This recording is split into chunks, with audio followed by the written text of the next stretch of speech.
my name is Joe Toole, and welcome to September's Animchallenge review. The winner for the fighting game challenge is Bruno Kin. So well done, Bruno. You've done an amazing job, and yeah, let's just get stuck into it. All right, so let's just take a look at the shot. I've already watched it through a couple of times, but I think at the start of the review, it's always good to have a look through together. And so yeah, let's play it.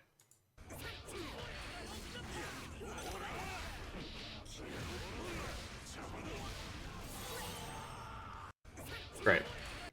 So that's fantastic. I'm just going to mute the audio from here so we don't end up in a bit of an audio situation. But yeah, I think you've done a really great job here. As far as like nailing the challenge goes, I think it's like a 10 out of 10. I don't actually have any notes for you in terms of like nailing this any better than you've already done.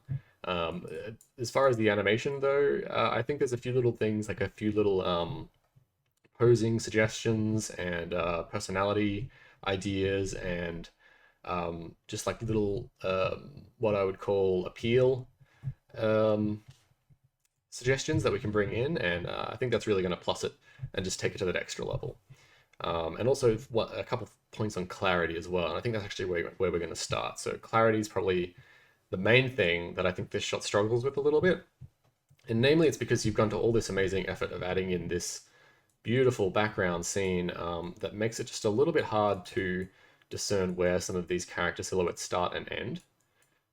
So like right here, you can see really nicely this guy's hat silhouetting against this backdrop because it's kind of, you know, dark value, light value.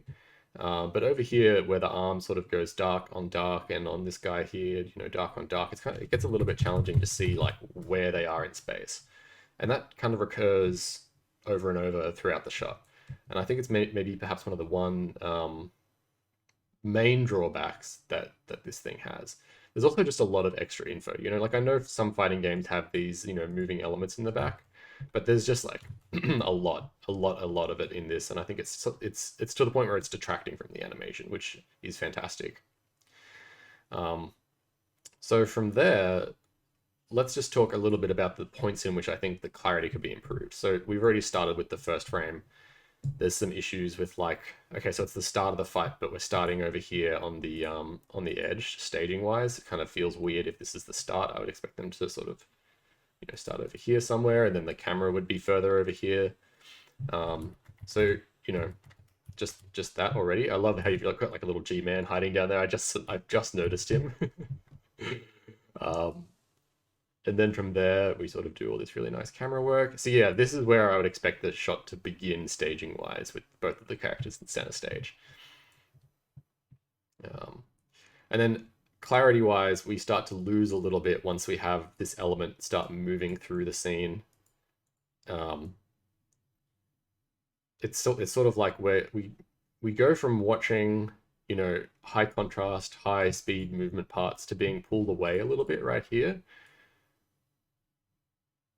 And then also with the camera moving at the exact same, well, not the exact same, but quite a similar speed to the train, we have this sort of weird moment where we're moving with the train, and it's not clear that this background element is sort of moving on its own set of keys or own timing and own spacing, and we're just sort of together with it just for a split second there. And then from there, extra areas of clarity we could do with. Just a little bit of penetration here through this leg.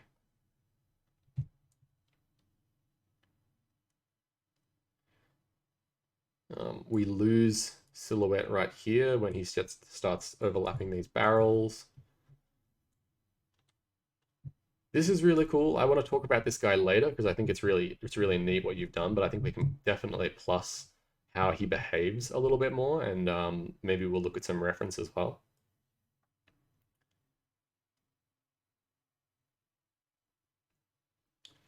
This idea is really great. This sort of like Marvel vs. Capcom.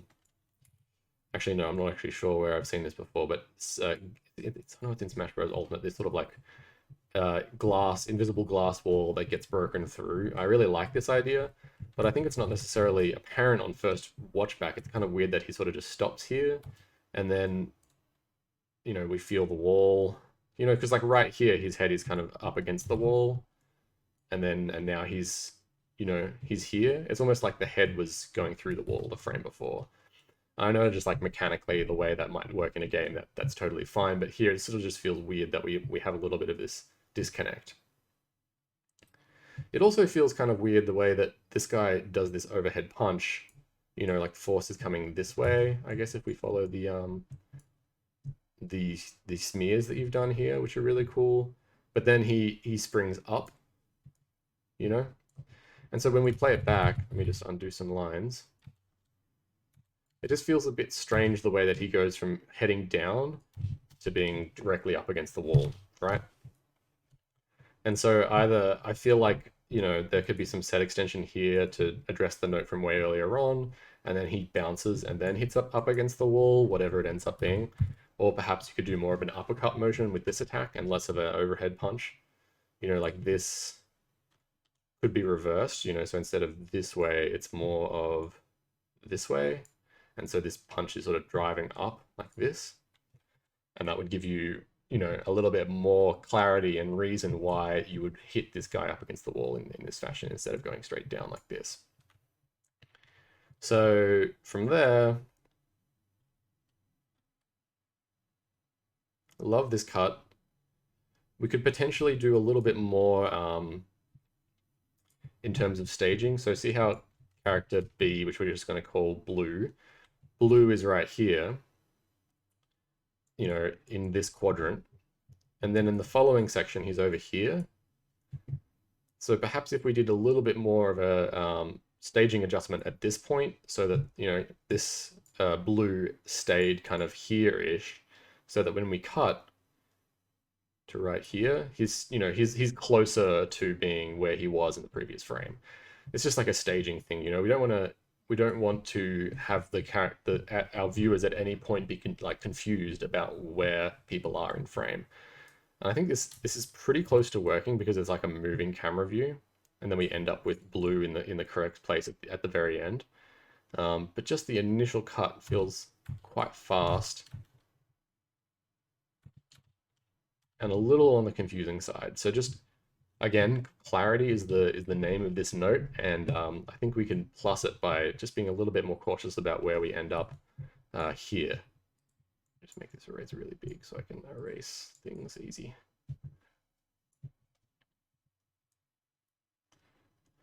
It's also just continuity wise, it feels like here we're punching like at his waist. Grab a brush at his waist, and then when we cut, the impact feels like it's coming from more up here in the chest, like he's being pushed back in the chest.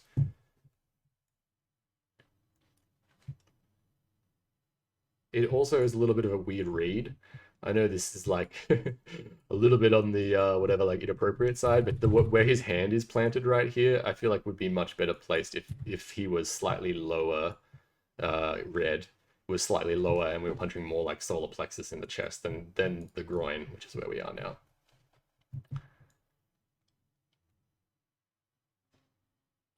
I love all of this, and again, like if the detail in the background wasn't distracting enough already, I feel like it's gone, just in overdrive here. We've got all of this scenery and these huge buildings and foreground elements and, billboards and lights and all kinds of crazy stuff going on. I think it's wonderful that you've gone to all this extra effort for the background, but I think at a certain point it starts to detract from the animation a little bit. And this is like Animation Challenge, right? Or Animchallenge.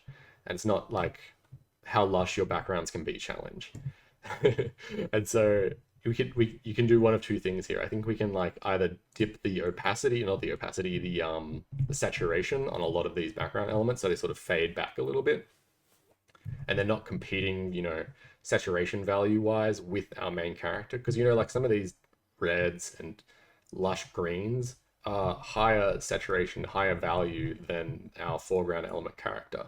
And like if I was to show someone this frame and say like, okay, so what's the focus of the scene, there's no direction here. There's no like, this arrow isn't, or this like these lines aren't pointing us really anywhere.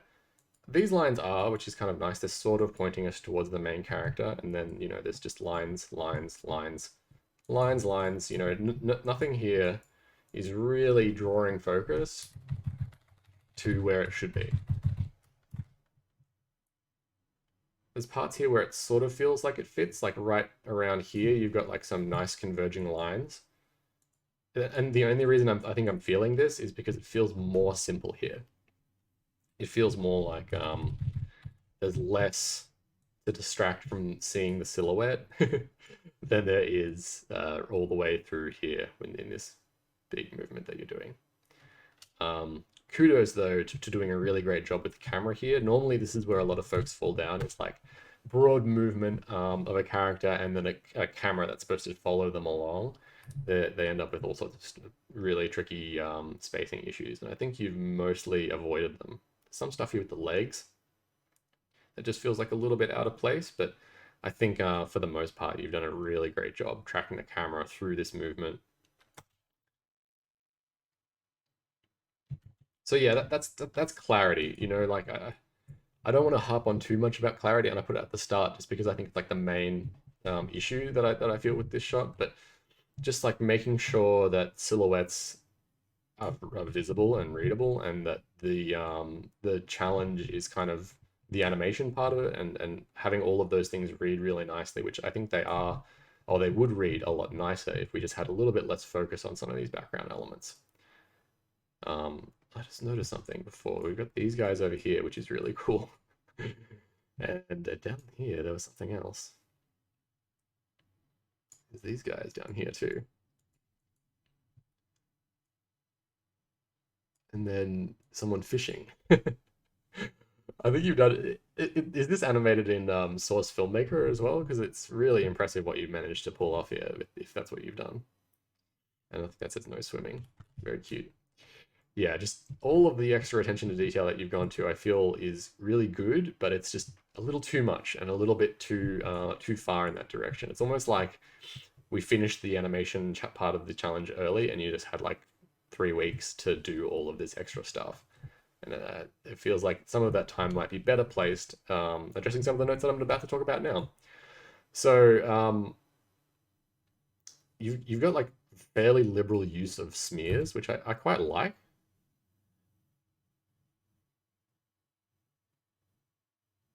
Because everything moves really fast in this, right? Like this kick into this dab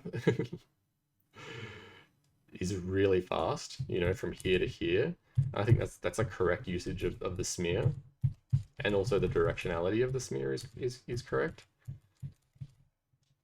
I'm just checking through them to make sure that they're all correct, you know. I love the way that you've done this tritone, you know, like this is his jacket suit, this is his undershirt, and this is the glove part of the smear. I think that's really like a nice detail that you've added in. And then his expression here is fantastic, really cool. I'm doing my best not to just like start, you know, gushing about how great I think this piece is, because I think it is really fantastic. This part here feels a little bit strange. Like it doesn't read as an antic. This to me doesn't quite read as an antic, and this sort of, you know, ghost shape under here is a little on the confusing side. It's almost like it stays around for too long. And then when you do the, you know, swipe through, the smear goes over his face. And I think maybe that's one of the smears that I feel is a little bit weird, because it should be coming from behind the back based on this previous pose. I think, yeah, just this section, this move with the ghost feels like a little bit hard to read. When we play it back, yeah, it just feels a little on the, like, if this is like a high light attack, feels a little bit like we're missing some clarity around like what is happening here exactly. Maybe what would be nice is if we had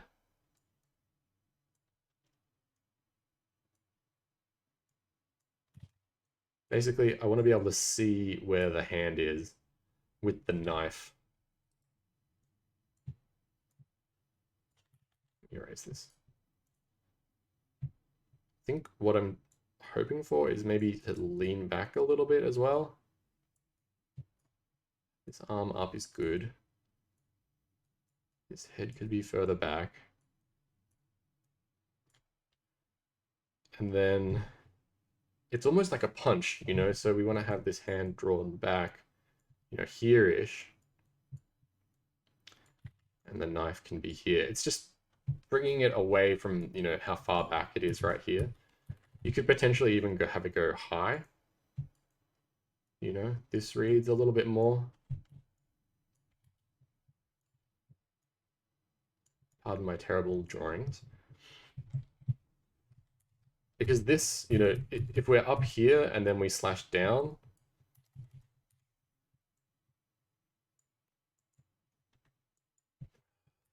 this smear shape would kind of work a little bit nicer, I think, and make more sense when we're not covering character's face as well. But it's a very small, minor situation, minor note.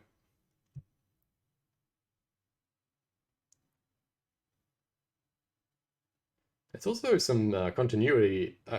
I don't know if the knife is supposed to change hands, but here it's in his left hand, and then after that move, it ends up in his right hand, and then he changes the gun for a knife. Looks like it does a neat little effect here. But yeah, I don't know. Maybe I'm just like not understanding the deep lore of this character and how they're working specifically. You know, I don't expect you to have like come up with like how exactly this character works in the fighting game. You know, there's some allowances you can lead yourself, and I think the knife changing hands is a small one. But I did just notice it as well while I was looking at it. You know, when I play it back at speed, it's not really even clear that he's holding a knife. And that could be due to, you know, the color of the knife matching the color of these buildings in the background, like I spoke about earlier with clarity. Just give me a second, I'm just gonna have some water. But yeah, so that's potentially, you know, like this against this, against this, and this. Like all of these gray values or like darker values with the knife on top made it so that I only just noticed that he was actually holding a knife. The gun is good because, you know, we've got this gold against this more light color. But and we read it really nicely because of the heavy amount of smearing that you're doing here. I think the smears are fantastic.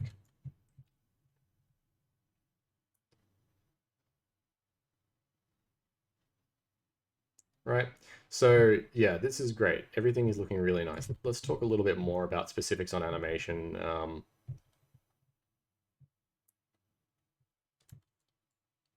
I think there's room for like a little bit of extra. I know you're doing like hit holds, but there's room for like a little bit of extra cushioning in some of these moments. So like right here, I'm specifically looking at Red's arm that I'm drawing over right here. This is another huge move that doesn't have a smear. And there's no overshoot. It's not like we get a little bit of extra, you know, cushion on the end of that. It's just held. And so I feel like he either cushions in or there's some overlap that then, you know, or overshoot rather, that we feel. But yeah, this character is basically just held right here.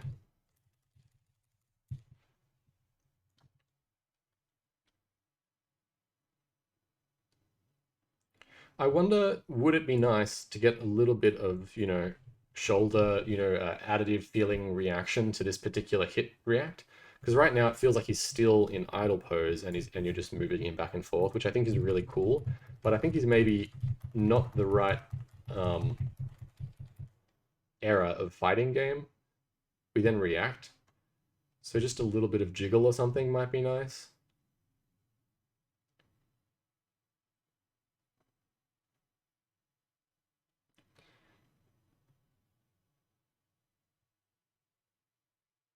This is good, but I think we could definitely, and maybe this is like a restriction of the rig. I feel like we could definitely come through a little bit more with his arm.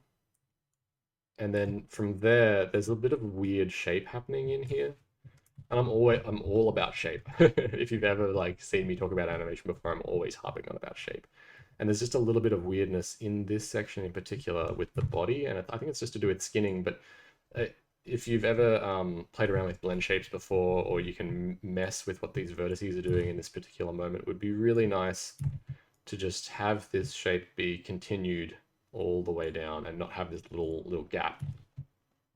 Similarly, along here, getting, just a little bit less weird little bumps in the silhouette and more clarity. So I've spoken about this before in other streams and things like that, but the idea of smooth, pointy. So you've got one side of the silhouette that then becomes like more smooth and more like the passive side, and then the other side of the silhouette which becomes spiky or high detail. And that's what you've got here, which is really neat. But I think we could plus it and make it look even better just by smoothing out this section right here. And also bringing this arm up just a little bit more.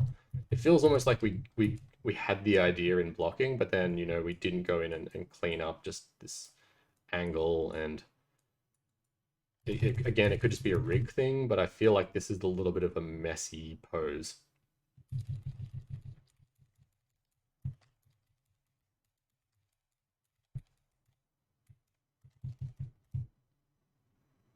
So let's just go back a little bit. I don't want to miss anything.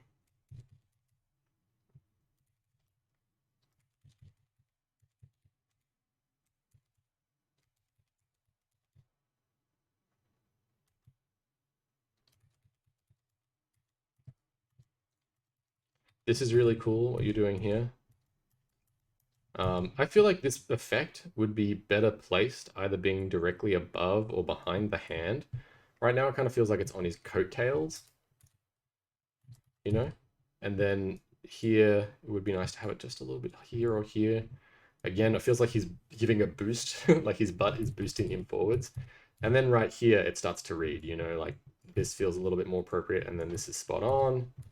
So one thing I noticed, I was analyzing some Guilty Gear animations a little while ago, and they do a lot of this thing with their effect where they don't have the effect directly on the hand or directly centered. It looks like you're doing that here, like you've got sort of like a bit of an offset, but I think this right here is too much of an offset.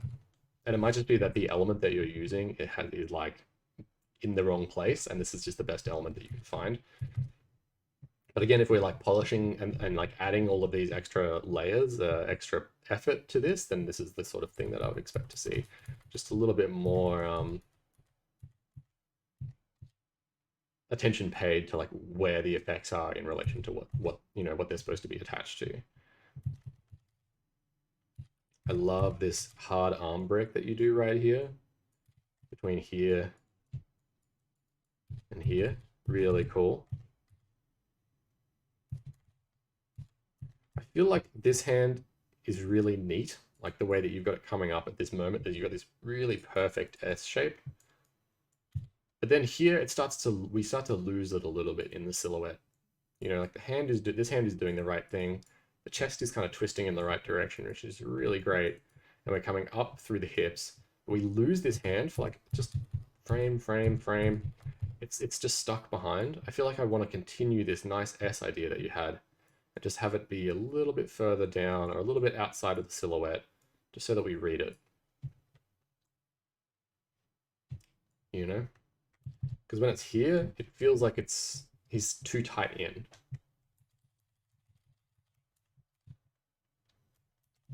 And this is really beautiful what you're doing here as well. Like he comes up through this hip. There's a little bit of overshoot, and then it comes down again. And there's like some laxing in the knee as we like cushion into the next move. Like this is the kind of thing that I think I wanted to see back here when we're doing this and this. Like some of these moves feel like you do them and then we just kind of stay. There's no like extra little bits of flourish. And even if it's not in the body, I would love to have seen it just in the hat. Just like he swings.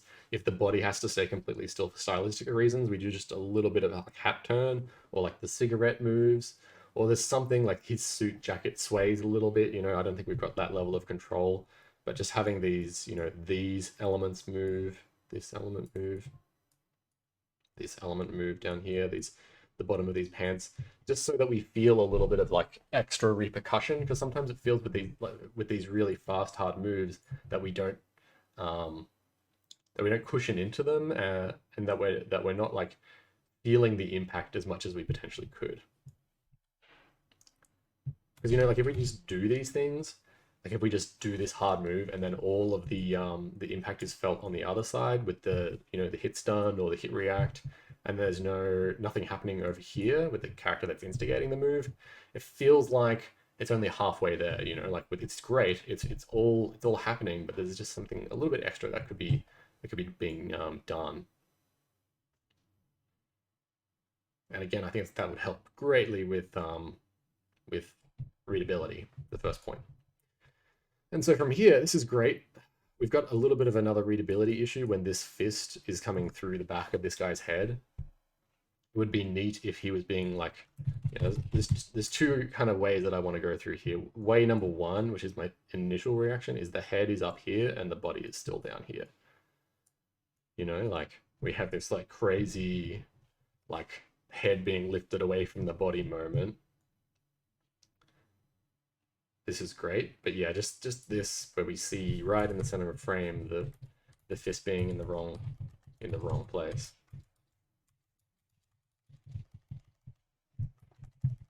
And then this is really cool. I love how he sort of fulcrums around, this point down here, or this point. It's like, and he's like almost totally stiff as he does this. I think this is a great stylistic choice. Because it's very fighting games, like it would be like, okay, we have this set of sprites and we don't have enough room on the sprite sheet, so we just hold the last one and rotate it to like get the most out of the amount of memory that we have. I think that really reads in this instance as like a stylistic choice that the people making the fighting game would have made.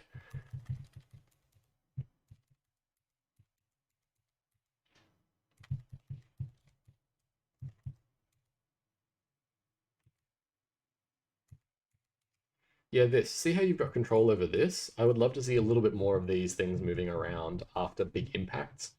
So yeah, if we have control over the edge of the jacket, then that's really fantastic. What's happening here? So then we go into a knee.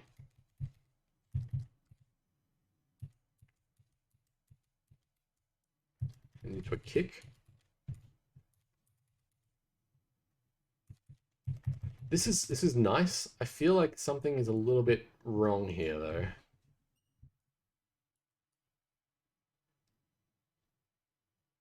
Something is just slightly wrong.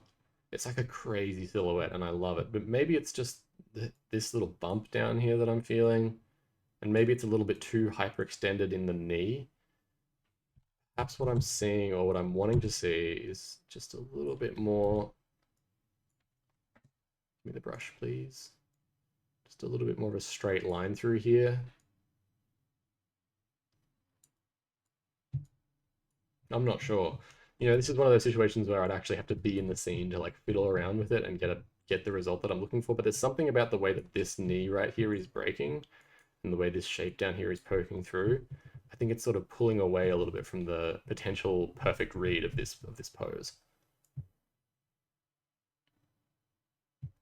And it would be cool to have like just another frame of flutter right here. So another thing that I noticed in the Guilty Gear clips was that they would do this style of animation, this very stepped, held pose style thing. But they would do, if the animation was on fours, they would have some parts of the cloth on like twos or even on ones. And that would be with the camera. Same with the effects. So like the effects would all be on ones. So that's just something to think about. Like I think it's great going through here, but just to get again a little bit of extra feeling of impact on some of these moments, just to have a little bit of extra flutter, in the breeze of these parts of the body moving. Nice. So yeah, here's this interpenetration again. It's not too bad. I don't think we read it on first watch. If you're looking for it, you do, but it's still not too bad. I would say this is a pretty easy fix, If you're looking for low-hanging fruit, then that's one of them.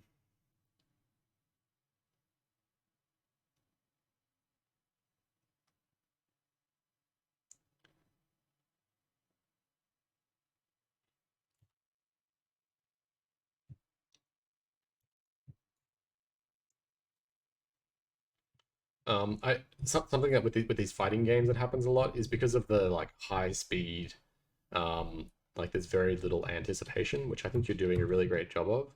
But I think just here, I would love to see a little bit more um, anticipation through this move that helps it read a little bit more. You know, it's sort of like the Falcon Punch moment, because if we play it back, there's no time here to read that this guy is stuck here and that this guy's winding up for his like big finisher move. It just happens so fast. And so I would love to have it so that, you know, we come up against this wall, bam, and like as this guy is fading away right here, we are already getting into Falcon Punch, right? So coming down. Oh, this feels a little linear as well, the way that he comes down, just like very, you know, straight down the y-axis. But anyway, you come back here and we just hold here for a little longer, you know, 3, 4, 5 frames longer. And you can even, you know, have what you're doing here and just stretch this out just a little bit more. We really want to be like pulling back as long as we can on this punch. Because right now it feels just too fast.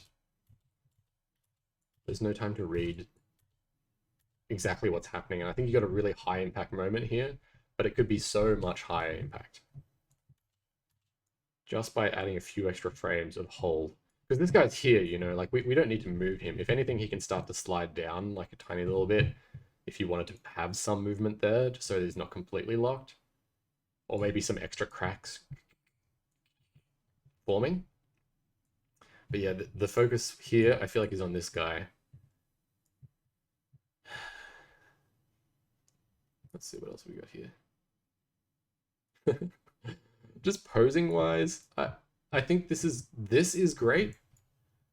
This feels kind of strange to me. It's almost like he's like, you know, it's almost like he's about to pee on a tree or something. It doesn't feel like a proper antic. So let's go back. And maybe it's just like he's a bit of a comedic thing, but to me, it's not quite reading. And again, it's so fast. We don't have time to like actually see this pose. So if you were to address this note of add more anticipation here, I think we would really need to think more long and hard about this pose. And I would have it so that this foot doesn't come up quite so high and that we see more of the knee and that this knee is lower and we're back here a little bit more. And then we really want to have this hand, this elbow, be at least a little bit visible. Right? And that gives it a little bit of a chance to come through with the S, that really nice S that we had before, and have this hand be up a little bit higher. And then you can start doing your flaming thing or whatever.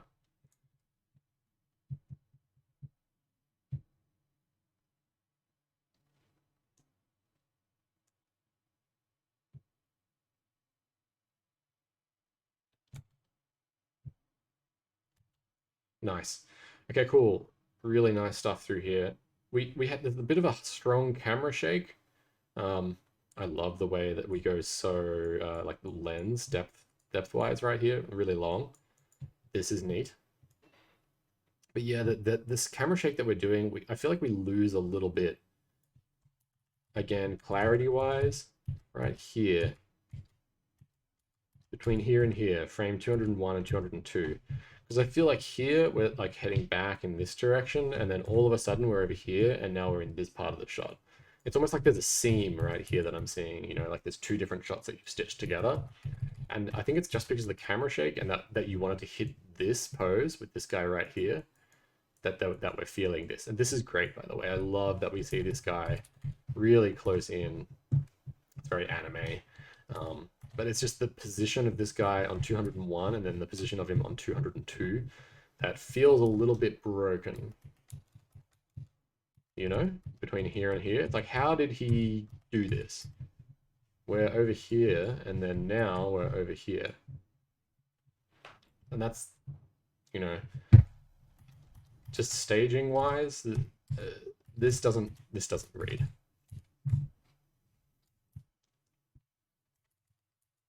Because it sort of gives the impression that he should now be flying more over in this direction. Like if that was the direction that his body moved so quickly, then he should be going that way. And then the fact that he's like almost hits a wall right here, if this was a wall, and he no longer is traveling in that direction, and in fact starts traveling this way a little bit, it's just a little confusing on the eye.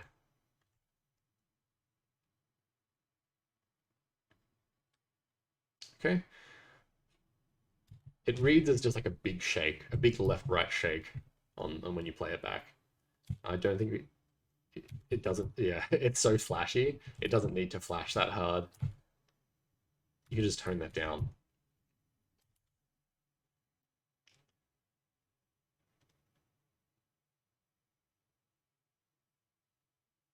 Cool. So the one thing that I wanted to talk about again as well was the way that we do this guy.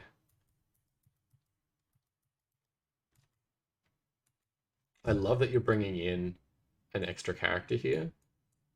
This sort of like summon or like, you know, secondary character to these fighting games. I love this idea. Really cool.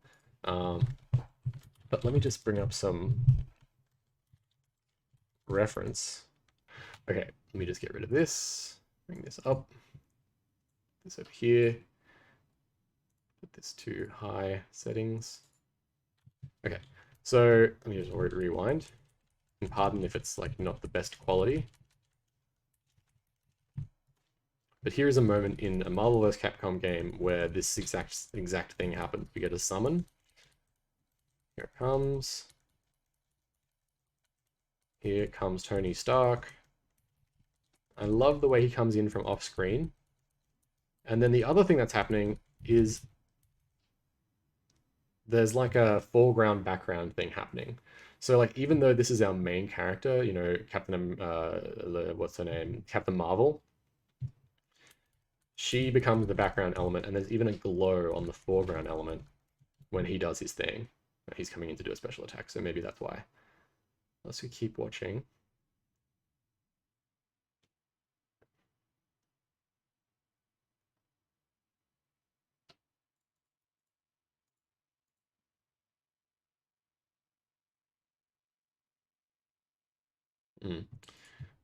See if I can find anything a little bit better.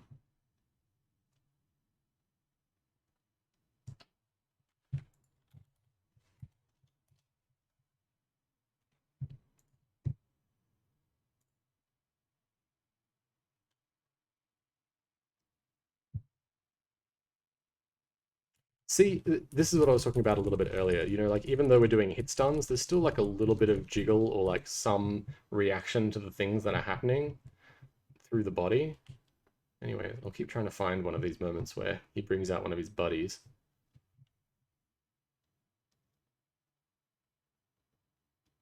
There it is. Right. Let's go back. Deadpool drops in. Okay.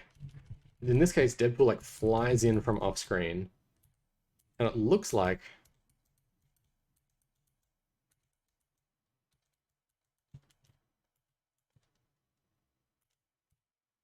so hard to see because of everything that's happening. See if we can find a different one.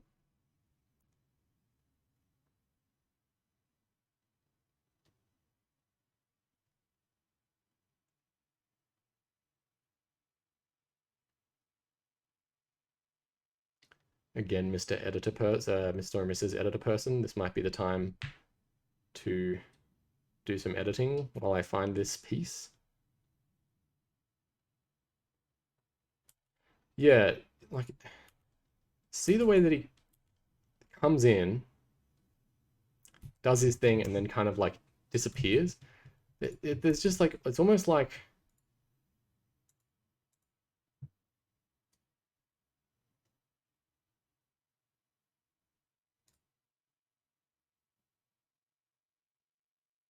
Mhm.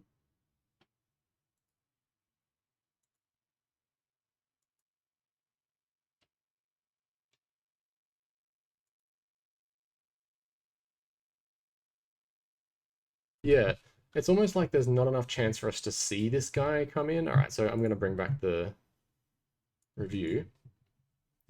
it's almost like this character that comes in, A, he's kind of obscured silhouette wise, and then B, he's also the same color as the background, and then C, he doesn't stick around long enough, and his fade out doesn't read as like him leaving again.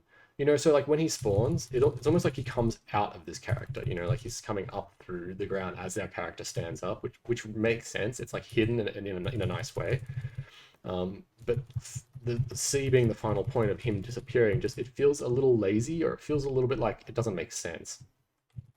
And so like either he needs to sloop back this way, or sort of go back into matching this guy's pose so it feels like they become one again, or whatever it is, you know, like because right at the beginning it feels like he comes out of him. See this thing that you're doing right here, they feel like moving together as one, and then you know the attack happens and then he just fades away. It's such a small, you know, like almost inconsequential thing, but I think when we're playing in this like realm of like what do fighting games do, I would love to have seen the reference that you pulled up for how he disappears here, because I think it's not quite right for me. Something feels like kind of off theme.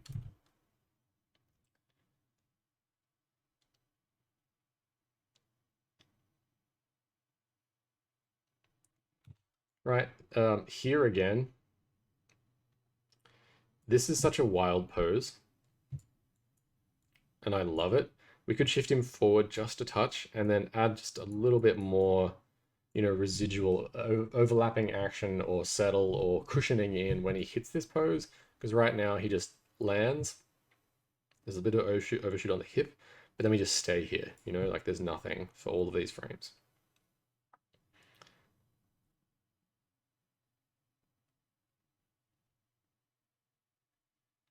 And then the final thing that I'll just speak on really quickly is the feet. This section through here.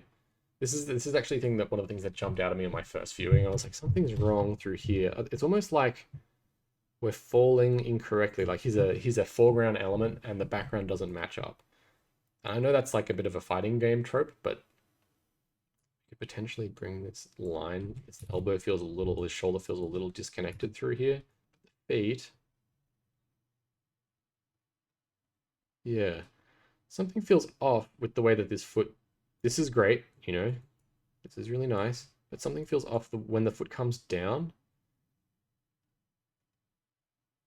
It's almost like he's landed here, that the way that the foot just stops. I almost want it to be like overlap and the foot rolls back down that way. And then on the way back up, we feel that, you know, like this foot would be just a little bit lower on rotation wise. So you get a little bit more of like this feeling. It's almost like the legs become ribbons and he's like, whoa, like falling back. I think it's just something feels a bit weird with the way that the feet are staying, you know, one stuck out and then the other just kind of like rolls down like this. Doesn't feel the way that I expect it to. You know, like the arms are kind of the same actually. There's a little bit of a, this is nice with the way that this arm right here flops down, but then it just sort of comes in. You know, like it's just like some of these, this like last part of the motion just doesn't feel quite as driven or as like mechanically correct as the rest of the motion does. You know, I think there's a really nice, well formulated, cool pose, heavy impact moments in here, and then they read really beautifully, like weight and silhouette wise. But then when he's in the air, I feel like we kind of lose some of that. Like this section through here feels almost like it was a bit rushed, or like, because if we just watch this arm, right? I'm just gonna frame through it. This is good, and then here it just like starts ticking over to the left, screen left, and then it ticks hard, and then it stops again. So it's sort of like, you know, like instead of falling back, get better in frame, falling back, it's sort of like it comes up and then back, you know? There's some arc that's missing here. And then, you know, this twist that he does right at the end kind of feels unmotivated as well. It's not like he's slowly rotating around the whole time and then he like comes to land a little bit more forward facing. It's like he's locked here rotation wise on his hips. It's also a jitter right here. I think it's because of the frame shake. But he's locked rotation wise on his hips until right at the end. And then we kind of like break the rules and like he starts rotating around this way. So I would love to see that distribution of that rotation just a little bit more throughout the fall, you know, and he's doing this, you know, a little bit more fluidly and less kind of rigidly in certain parts, and then have this, yeah, have this rotation make a little bit more sense, right? It would help make this rotation make a little bit more sense right at the end. Because yeah, his head moves kind of randomly right here in the last 3 frames. It's like what his head has been still basically through this whole thing, then all of a sudden it just starts rotating right here. See that? It's like the last 3 frames. It's so small. You could even cut this, cut the last 3 frames and not have to deal with it. But yeah, it's again one of the things that jumped out the very first time that I watched it. You know, a lot of these notes are like, you know, like, oh, we could deal a little bit more with like this silhouette, or like, you know, there's little things in here I'd love to see a little bit more. You know, what's with this smear? You know, like all of these tiny little notes that I'm like digging up.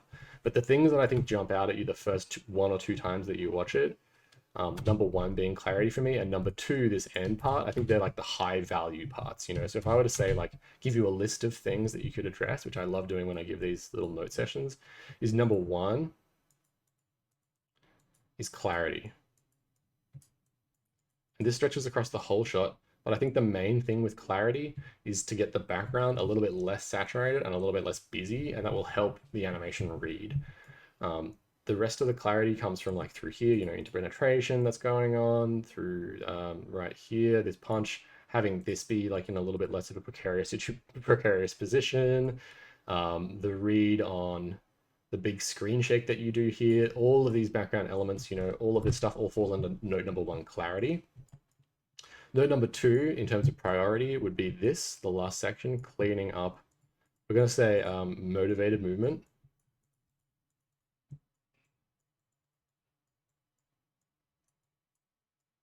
Pardon my handwriting, movement. Animator cannot spell the word movement. Okay, motivated movement, and that's just meaning like through here, this fall, some of the movements don't feel motivated. They feel kind of like random, or like you've invented them basically, especially at the end on these last few frames as he starts to twist inwards for no reason. Okay, and then note number 3, and this is basically just all of the other little cleanup parts that I mentioned. So note number 3, we're just going to call it, it's mostly around this stuff.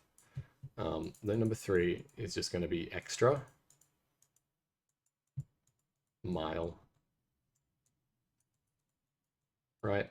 And this is just like making sure, like if we do hit the pose really hard and we are dedicated to locking the character off in like holding that pose, the hit frames or the hit hit stun, that we have a little bit of residual something, even if it's just a couple ticks of the cloak moving or like the hat swaying back, cigarette moving, whatever it is, something that doesn't just freeze the pixels. I think is going to take this that extra mile, you know, so that's going to get you just that little bit more mileage out of out of the shot that you're working on here. And then bonus, I would say number 4, bonus 1 is research. I think you've done a great job of like having some cool tropes in here, you know, like the ghost character coming in and the wall breaking and the really intense, fast anticipations. But figuring out a better way to do this, and I think just doing some more research on how you could bring this character in, and then most importantly, how to get rid of them once they've done their thing, is also going to help bring this shot that extra little part further forwards.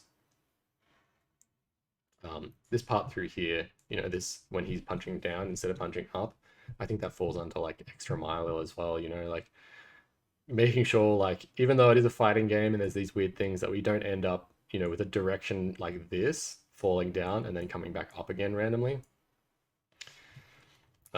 That's, you know, it would be nice animation wise if we could get away with that, because this is technically not a fighting game, you know, like we can break a couple of the rules and make it just a little bit extra nicer than fighting games do. Cool. So I think that's it. Thank you again for submitting. I think you've done a really fantastic job here, and I look forward to seeing what you do next. Like I said at the very start, 10 out of 10 in terms of execution. I think there's not really much that I can say here for like hitting on the theme. You've really done a really fantastic job there. And if we can just hit these, you know, 1, 2, 3, 4 bonus notes, then I think we'll be really well placed to have this as like a perfect piece. So yeah, well done, and I'll see you next time. Thanks very much.